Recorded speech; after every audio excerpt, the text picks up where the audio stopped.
So, ano tong sentence case? Sentence case, sa text programming, ito yung first letter ng first letter ng first letter ng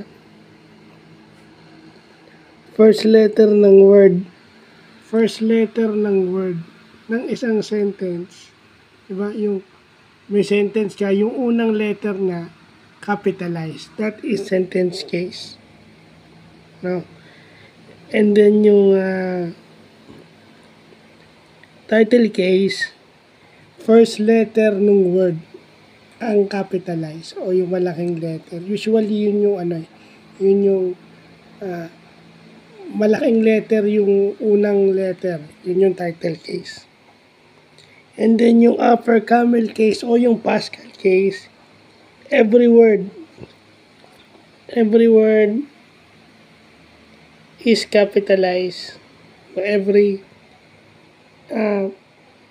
Every first letter of word is capitalized. So, ibig sabihin sa Turbo Pascal, kaya tinawag tong Pascal case. Pag magde-declare ka ng variable, every first letter is capitalized. We call that Pascal case or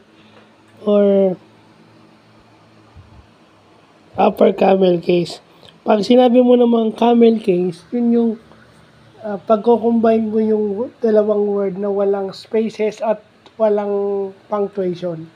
So, pag didikitin mo yung dalawang word, yun yung camel case. Usually sa Pascal yan.